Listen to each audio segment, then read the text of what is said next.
Pepe, je suis vraiment convaincu que l'Iran a une domination totale dans l'escalade.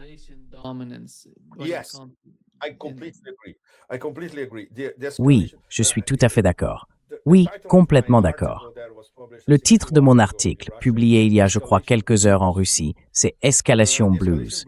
Les escalations blues, c'est pour nous tous. Nous chantons tous le blues de l'escalade.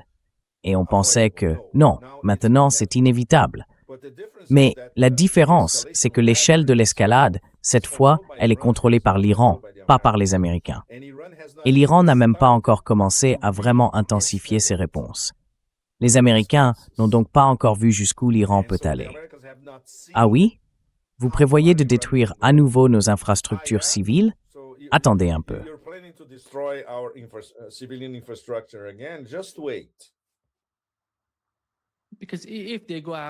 Parce que s'ils s'en prennent aux infrastructures civiles, vous savez qu'ils ont frappé 2 réservoirs d'eau. Oui, 2 réservoirs sur l'île de Sirik, qui alimentent toute l'île en eau. 50 000 personnes sans eau. Oui, vous avez raison. Mais l'Iran n'a pas fait monter les tensions. L'Iran n'a pas réagi de la même manière. Il continue de se concentrer sur les bases américaines, sur les points stratégiques dans ces pays, pendant qu'on attaque l'Iran. Ils ont précisé, le corps des gardiens de la révolution islamique l'a précisé, que 12 missiles balistiques ont été utilisés pour frapper cette grande base aérienne en Jordanie, comme vous l'avez mentionné. Et apparemment, beaucoup de F-15, de F-16, de F-35 se sont littéralement transformés en poussière. Oui, c'est tout à fait possible. Absolument. Et imaginez un peu, la cible la plus facile pour l'Iran, ce sera probablement l'aéroport Ben Gurion.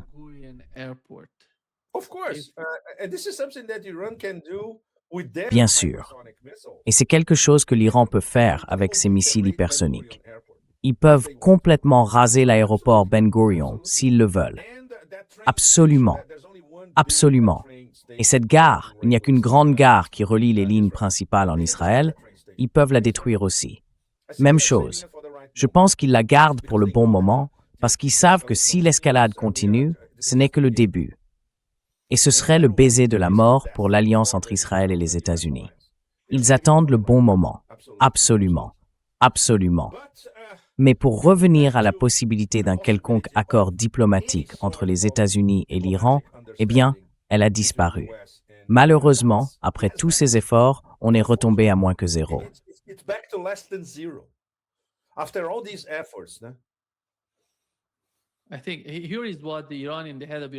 Je pense que voici ce qu'a dit le président du Parlement iranien et principal négociateur, Kalibaf. Il a tweeté que de mauvaises stratégies et des actions impulsives allaient remettre tout le jeu à 0. Mais en pire, faire exploser les infrastructures et les marchés de l'énergie et créer un bourbier sans fin dans lequel vous resterez coincé pendant des années. Et vous verrez un Iran différent. Je crois qu'en ce moment précis, nous sommes en train de voir un Iran différent. C'est pour ça qu'ils attaquent Israël sans avoir été attaqués par Israël. À cause du Liban. C'est tout le jeu. Le jeu a complètement changé.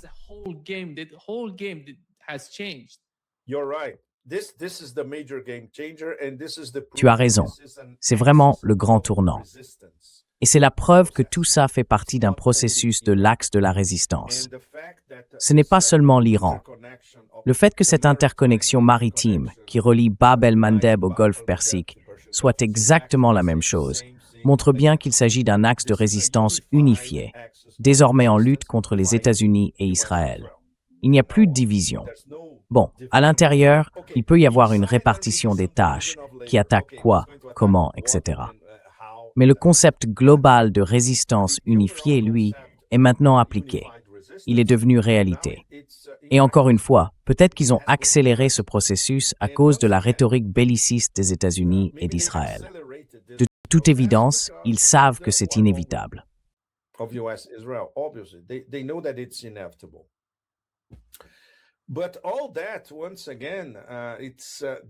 Mais tout ça, encore une fois, c'est une route qui nous entraîne tous sur le chemin le plus dangereux possible.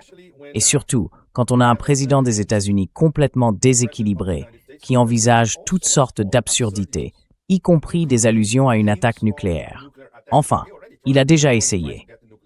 Souvenez-vous, quand il a tenté d'obtenir les codes nucléaires lors de cette fameuse réunion avec le CENTCOM. Franchement, c'est « waouh ». On ne pourrait pas faire pire que la situation actuelle. Et regardez à quelle vitesse tout a changé. Bref, pour revenir à ce qu'on essayait de faire, Nima, Larry et moi, on pense toujours qu'il faut continuer à soutenir les efforts de diplomatie et de médiation. Donc notre idée avec cette chaîne, qui a d'ailleurs été personnellement annulée par le gouvernement américain, je ne peux pas donner de nom.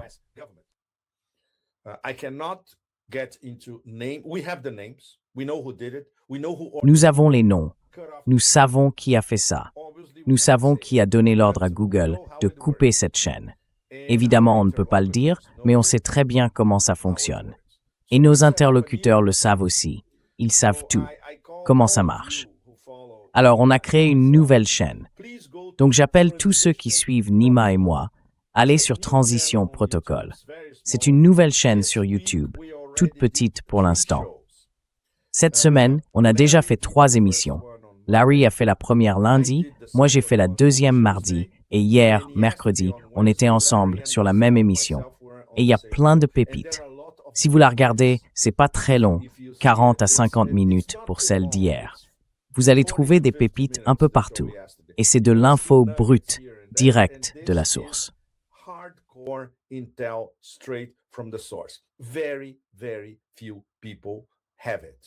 Très très peu de gens ont ça. Et c'est pour ça qu'on participe à ce projet. Voilà. Voici Transition Protocol. Et ce que Nima montre maintenant, ce sont les 3 émissions qu'on a faites cette semaine. Lundi, mardi et hier, mercredi. Donc on va devoir tout recommencer à zéro. C'est vraiment, vraiment difficile. La première fois qu'on a eu une info de dernière minute, on a eu un public à la Nima, autour de 125-130 000 personnes. Et maintenant, il faut tout reconstruire depuis le début. Mais c'est comme ça. C'est quelque chose de très rare. Par exemple, les Américains ont des soldats israéliens de la Tzahal qui se font passer pour des journalistes. Nous, on ne fait pas ce genre de conneries. Nous, on est de vrais journalistes qui livrent de vraies infos venant de vrais négociateurs.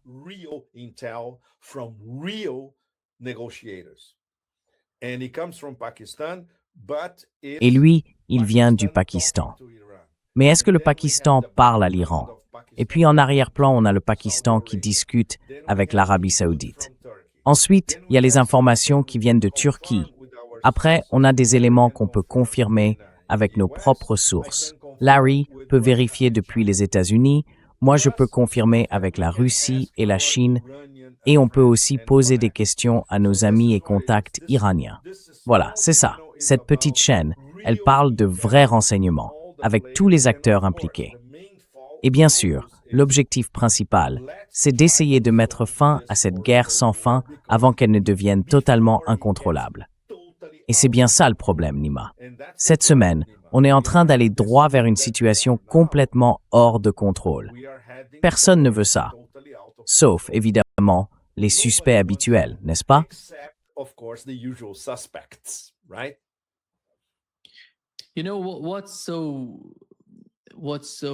Vous savez, ce qui rend l'argument des États-Unis si fragile à propos de cet hélicoptère Apache, c'est qu'ils ont dit que cet appareil avait été touché par un drone. Pourtant, les 2 pilotes sont vivants et n'ont pas été blessés pendant cette attaque.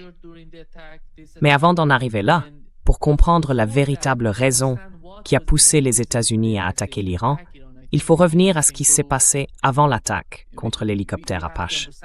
Tout a commencé avec l'attaque iranienne contre Israël, en réponse à une attaque israélienne sur le Liban. L'Iran a répliqué dans le nord d'Israël, puis Israël a frappé l'Iran, et ensuite l'Iran a répondu à son tour.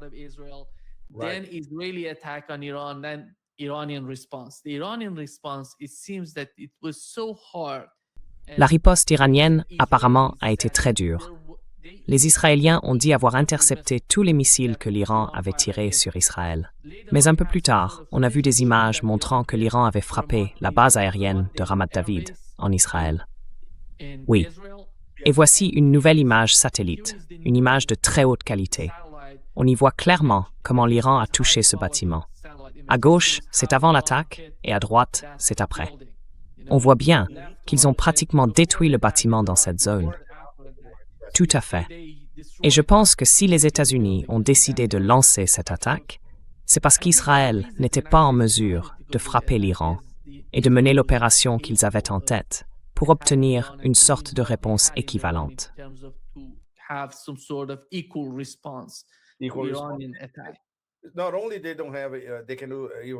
Non seulement ils n'ont plus vraiment de moyens d'action, mais leurs intercepteurs et leurs capacités de défense sont extrêmement réduits. Exactement. Donc l'Iran peut désormais bombarder Israël pratiquement en toute impunité. S'ils décident, disons, de monter d'un cran dans l'escalade et de frapper Israël, ce n'est plus un problème pour l'Iran aujourd'hui. Et évidemment, les Américains ont complètement paniqué face à ça. Sans aucun doute. Sans aucun doute.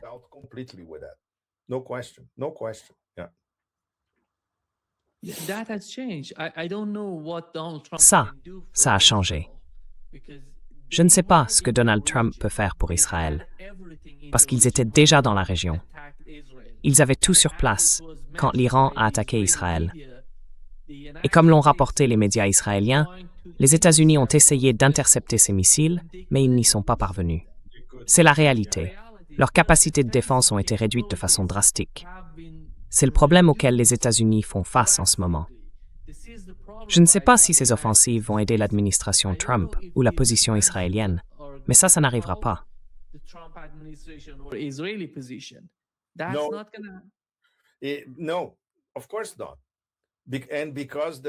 Non, bien sûr que non.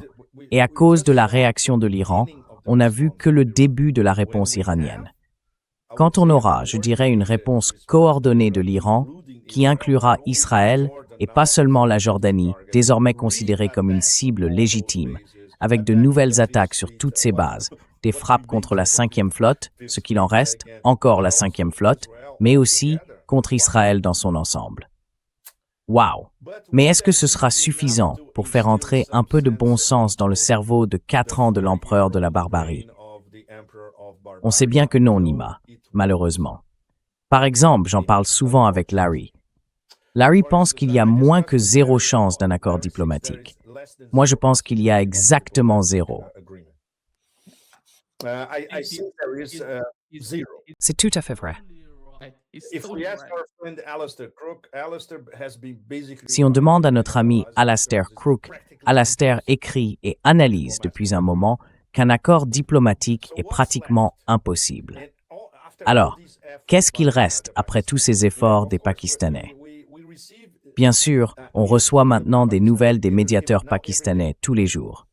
Ils sont encore, pour être réaliste, ils restent plutôt optimistes, parce qu'ils répètent toujours, la dernière fois qu'on les a entendus, par exemple hier soir, « Écoutez, l'accord n'est pas mort, la situation est très dangereuse, on est à un moment crucial, mais on ne quitte pas la table. » Et on dit sans arrêt aux Américains, « Regardez, nous-mêmes, nos liens avec Téhéran, tout le monde derrière, la Turquie, l'Arabie Saoudite, Oman, le Qatar, tout le monde veut au moins un protocole d'accord. »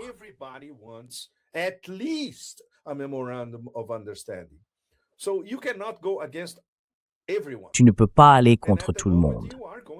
Et en ce moment, c'est exactement ce que tu fais, sans parler de tes propres intérêts. Mais essaie d'expliquer ça à, tu peux peut-être l'expliquer à des négociateurs américains. Mais comment tu expliques ça à Trump, Nima? On sait bien que c'est impossible. Personne ne peut faire ça. Le seul qui pourrait, s'il reprenait le téléphone, ce serait Poutine. Ce qu'il a d'ailleurs essayé de faire il y a quelques semaines quand ils se sont parlé. Poutine a essayé d'expliquer à Trump, « Écoute, prends quelque chose, un protocole d'accord, c'est ta seule sortie possible. Personne ne va t'en offrir une autre. C'est tout. Il n'y a rien d'autre. Tu veux de l'aide? Je peux t'aider. » Évidemment, il ne l'a pas écouté.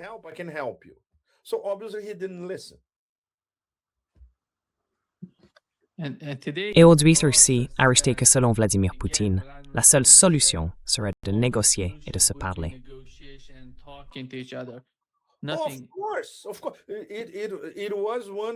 Bien sûr, c'était l'un des grands thèmes à Saint-Pétersbourg la semaine dernière. Et évidemment, les Russes ne se font aucune illusion sur le soutien des Américains à cette escalade menée par les Européens contre la Russie. Ils savent très bien à qui ils ont affaire. Mais concernant l'Iran, encore une fois, Poutine a réaffirmé leur partenariat stratégique. Et l'une des choses qu'il a dites était vraiment fascinante. Il a dit « Regardez, les Iraniens ne nous ont rien demandé. » Ce qui est vrai. Tu connais les Perses, n'est-ce pas, Nima? Ils sont extrêmement fiers. Non, on peut tout faire nous-mêmes. Et c'est vrai, ils le peuvent. Mais s'ils avaient demandé aux Russes du matériel militaire vraiment lourd, la Russie le leur aurait donné sans hésiter une seconde. Ce que Poutine n'a pas dit, et c'est aussi important que ce qu'il a dit, c'est que la Russie a fourni à l'Iran beaucoup de renseignements de tout premier ordre. Et ça, dans bien des cas, c'est bien plus important que des armes. Bien plus important.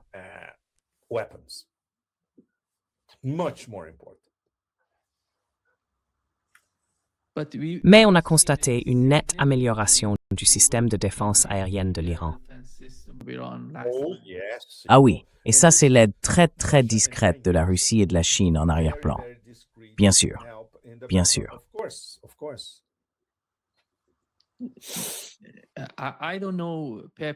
Je ne sais pas, Pep. Quand on regarde les choses dans leur ensemble, quand il s'agit de la Russie, parce que quand lui, Vladimir Poutine, dit que la seule solution, ce serait des négociations, eh bien, c'est la même situation avec les États-Unis. Il n'y a tout simplement personne avec qui négocier.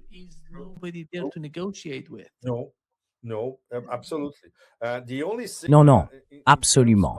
La seule chose, du point de vue des Russes, c'est qu'ils savent très bien que tout ce qui peut sortir de la situation actuelle, ce sera peut-être quelques accords commerciaux, quelques opportunités d'affaires. Parce qu'en réalité, ce sont deux oligarchies qui se parlent, l'oligarchie américaine et l'oligarchie russe. Et évidemment, le Kremlin voit ça comme « d'accord, s'ils veulent faire du business, pas de problème, tant que ça n'interfère pas avec nos projets de sécurité nationale, par exemple. » Prenons un cas concret. Imaginons qu'une des grandes compagnies pétrolières américaines veuille reprendre l'exploitation énergétique dans l'Arctique. Ce sera quelque chose de très limité, très encadré. Et le gouvernement russe dira bien sûr, « D'accord, ça vous pouvez le faire, ça aussi, mais ça non. »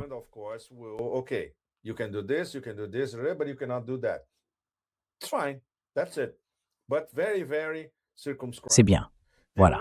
Mais c'est vraiment, vraiment très limité. Il y avait des hommes d'affaires américains à Saint-Pétersbourg.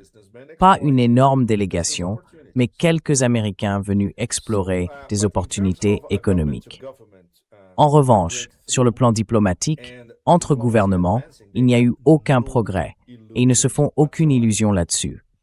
Et évidemment, les Russes se concentrent maintenant beaucoup plus sur la dimension européenne, sur l'escalade menée contre la Russie en utilisant l'Ukraine. C'est leur problème numéro 1 à gérer en ce moment. Mais en même temps, ils suivent de très près la situation avec l'Iran. Et bien sûr, si l'Iran a besoin de quoi que ce soit de la part de la Russie, il l'obtiendra. Mais jusqu'à présent, ils n'ont rien demandé.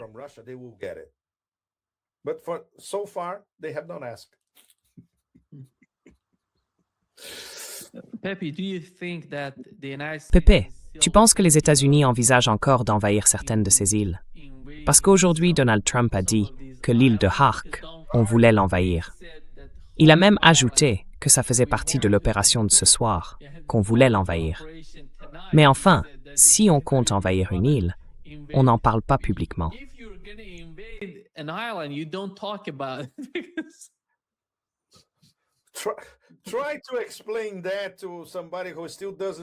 Essaye d'expliquer ça à quelqu'un qui ne comprend toujours pas, Sun Tzu. Nima, oui, on va envahir ton île ce soir, ou demain.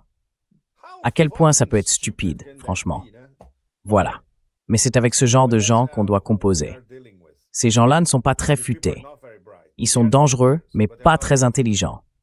Et le type qui dirige le Pentagone, lui, il n'est même pas malin. C'est un idiot complet. Alors, à quoi s'attendre, hein? Mais c'est dangereux. Kellogg, cet idiot absolu dont tu as passé l'extrait au début de notre conversation, Il était tellement stupide qu'il a été mis à l'écart par tout le monde. Les Russes ont même dit « On ne laissera pas cet imbécile s'asseoir à une table pour discuter de quoi que ce soit avec nous. »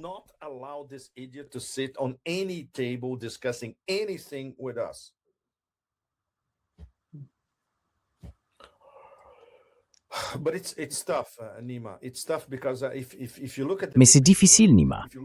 C'est vraiment difficile, parce que si on regarde le tableau d'ensemble, si on observe comment ces guerres s'entrecroisent, si on regarde le niveau de désespoir de ceux qui dirigent les États-Unis, de ceux qui contrôlent Trump et des élites européennes, on voit que leur désespoir commun augmente de jour en jour. Et ça devient extrêmement inquiétant, parce qu'on est sur le fil du rasoir, à deux doigts de basculer dans quelque chose de très, très grave, en Ukraine, contre l'Iran, et peut-être même sur les deux fronts en même temps. C'est très inquiétant, vraiment très inquiétant. Et encore une fois, chaque fois qu'on pense qu'il y a une sortie possible, qu'on donne une chance à la diplomatie, tout s'effondre brutalement. C'est exactement ce qui s'est passé ces derniers jours.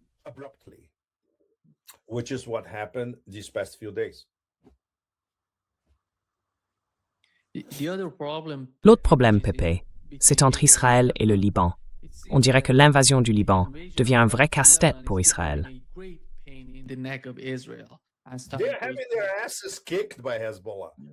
Ils sont en train de se faire botter les fesses par le Hezbollah. Point final. Encore une fois. Pourquoi?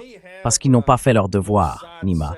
Ils ont peut-être des cellules du Mossad à Beyrouth, comme ils en ont partout. Ils savent où vont les dirigeants du Hezbollah. Ils peuvent poser des smartphones piégés ou autre chose du genre. Mais ils ne comprennent pas la manière dont le Hezbollah fait la guerre, ni comment, sur leur propre terrain, au Liban et dans le sud du pays, ils sont imbattables. Point final, ils ne l'ont toujours pas compris. Ils n'ont pas retenu la leçon. Alors oui, ils se font botter les fesses.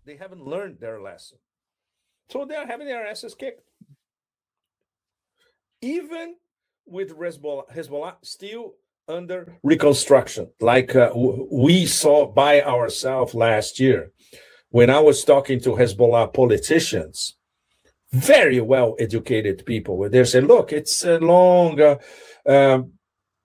the second and the third level of leadership, we are still, there's still some few things that they need to learn, but they are learning very, very fast, and they are well prepared.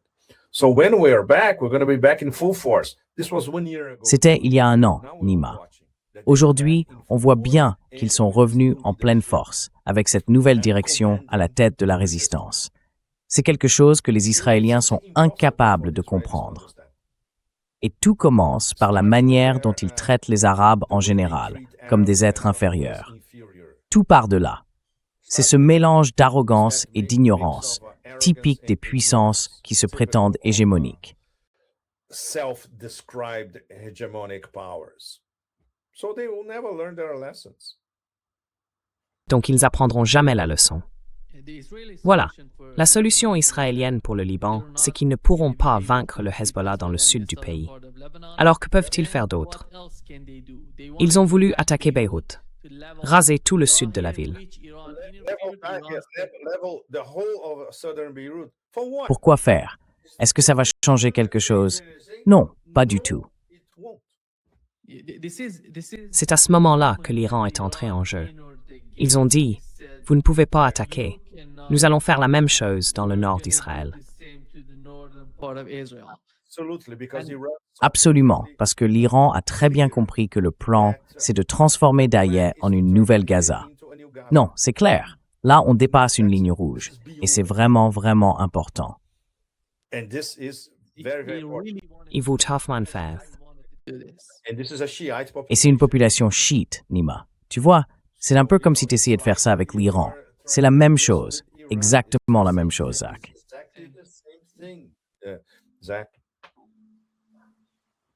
Et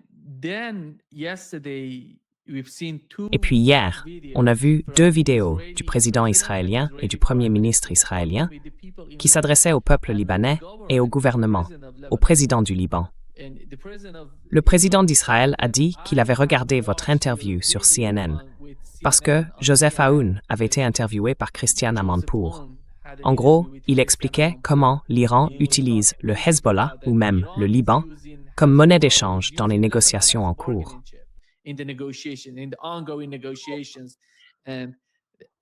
Seuls des Américains stupides peuvent croire ça. Mais qu'est-ce que vous voulez? CNN, qu'est-ce que vous voulez?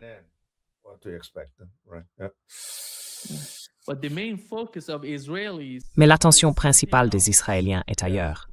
Le Premier ministre dit au peuple libanais qu'en fait l'Iran, enfin, que nous sommes amis du peuple libanais. Nous sommes amis du gouvernement libanais. Le seul problème, c'est le Hezbollah. Nous sommes en guerre contre le Hezbollah. C'est le message de Benjamin Netanyahu.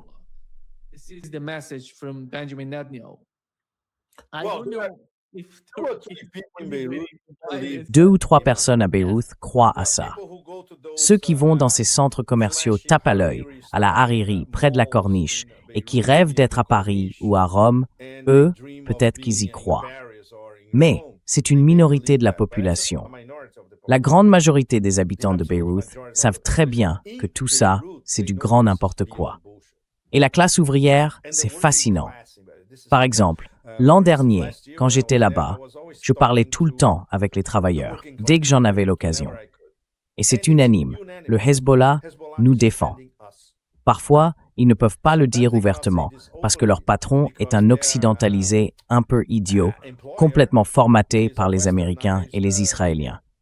Mais voilà, c'est ça, le fond du fond. Et Beyrouth, c'est une ville absolument exceptionnelle. Le vrai cœur de la classe ouvrière de Beyrouth, c'est ça, la véritable histoire.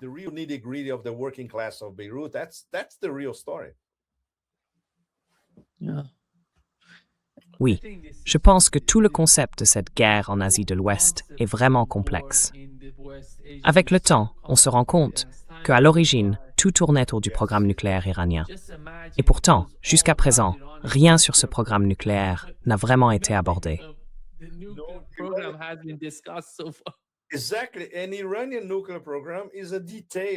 Exactement. Et le programme nucléaire iranien, c'est un détail. L'ordre des discussions établi par l'Iran le prouve. D'accord, la dernière étape pour aborder nos problèmes, qu'ils soient liés à la guerre, à la diplomatie et tout le reste, c'est le dossier nucléaire. Il y a beaucoup de sujets bien plus importants à traiter avant ça. C'est un parfait exemple de ce que j'appelle un détail. Et ça n'a jamais été une affaire majeure. Ce sont les Américains qui en ont fait une grande affaire. L'Iran, comme n'importe quel autre pays, a le droit d'avoir un programme nucléaire civil, comme toute nation sur Terre. Les Américains en ont fait tout un sujet. Non, ils construisent une arme nucléaire, disait-il. Mais tout le monde savait, depuis la première fatwa de Khomeini jusqu'à la seconde de Khamenei, non, nous ne construisons pas d'armes nucléaires parce que c'est contraire à l'islam.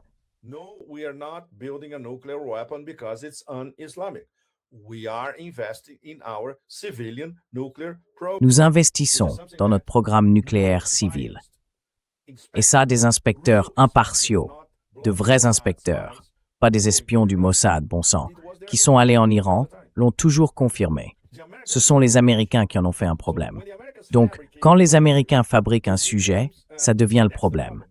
Parce que si vous contrôlez le récit, si vous contrôlez le système de diffusion de l'information, si vous contrôlez le langage, et tout se passe en anglais, alors vous fixez l'agenda. Et c'est là le grand défi pour nous tous, dans tout le Sud global. Nous devons dévoiler ces agendas dans leur propre langue et en utilisant leur propre système de diffusion de l'information.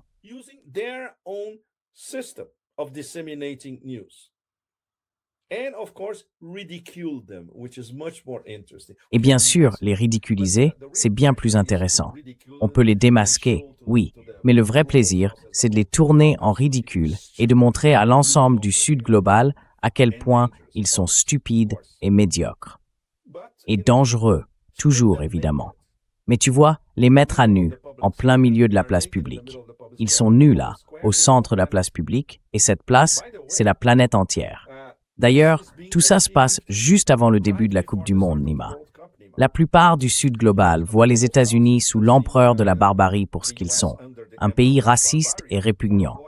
Je ne parle pas des États-Unis dans leur ensemble. Ce pays compte des gens absolument remarquables, des structures, des aspects de la culture qui le sont tout autant.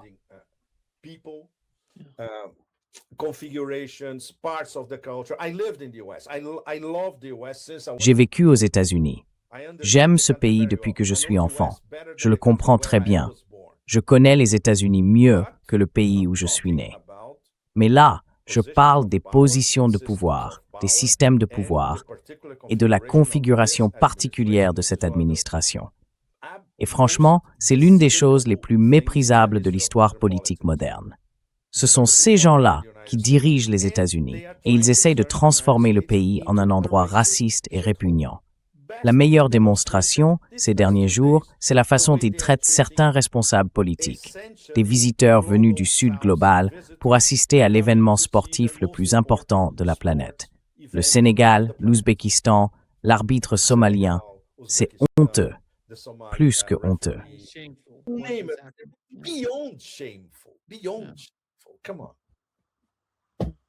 C'est au-delà de la honte. Franchement, allons-y. Voilà, c'est ça. Ce qu'on voit en ce moment, c'est le reflet parfait de l'empereur de la barbarie et de ceux qui l'entourent. Ce n'est pas ça, les États-Unis. Les vrais États-Unis ne sont pas comme ça. Vous savez, les gens formidables qu'on rencontre quand on va dans le Midwest, dans le Sud profond, aux Keys de Floride, en Californie, au Nouveau-Mexique, en Arizona, ces gens-là ne sont pas comme ça. Mais ils sont pris en otage par ces individus, ces escrocs, ces gangsters, ces gens tordus, ces profiteurs, tous extrêmement dangereux. À commencer par le nouveau Epstein, Kushner. C'est le plus sinistre de tous. Voilà. Ils détruisent l'image des États-Unis et ils détruisent aussi le soft power américain. And they are destroying the soft power of the United States.